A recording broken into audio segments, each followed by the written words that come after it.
अस्सलाम वालेकुम वरहमतुल्लाहि वबरकातुहू। हमें खुशहाल ज़िंदगी बसर करने के लिए और कौम को मजबूत रखने के लिए जहाँ जो तरीक़ा राइज है उसे अपना कर इस्लामी ज़िंदगी गुजारने की ज़रूरत है। मिसाल के तौर पर आमूर में तमाम मस्जिदों में अहनाफ उसूलों के मुताबिक सब कुछ होता है, तो वहाँ हमें भी चाहिए कि उन उसूलों पर अमल करें। ऐसा करते भी हैं। अगर ऐसा न करेंगे तो हमारे पड़ोस मुल्क पाकिस्तान में जो बदहाली पैदा हो गई है वही हाल होगा।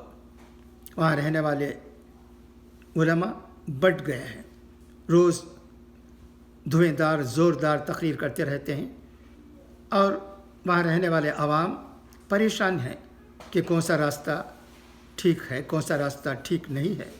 मगर ये मुसीबत हमारे हिंदुस्तान में कम ही है और आम्बूर जैसी बस्तियों में जहाँ मुसलमानों की आबादी काफ़ी है वहाँ इसका कोई मसला ही नहीं है। ये एक बात हमें याद कर लेने की ज़रूरत है, याद रख लेने की ज़रूरत है, वो ये कि हम हनफ़ी हैं, हनफ़ी तरीक़े पर हमारी ज़िंदगी होनी चाहिए और हाँ, किसी और इमाम के मानने वालों पर हमारी तनक़ीद नहीं होना चाहिए। कौन सी बात क्या है, इस पर हमें ज़्यादा गंभीर होकर पढ़कर अपनी ज़िंदगी को ख़राब कर लेने की हरगिज़ ज़रूरत नहीं है।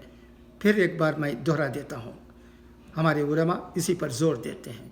उनकी बात को ही मैं अपने अंदाज़ में अपने दोस्तों से ग्रुप में करना चाहता हूँ।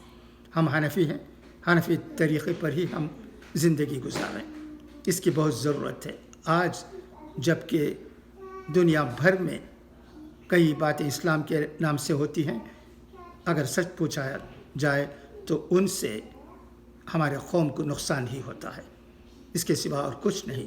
मिसाल हमारे पड़ोस मुल्क पाकिस्तान का है, जहाँ उलमा बढ़ गए हैं, ज़ोरदार धुआंधार तकरीर करते हैं।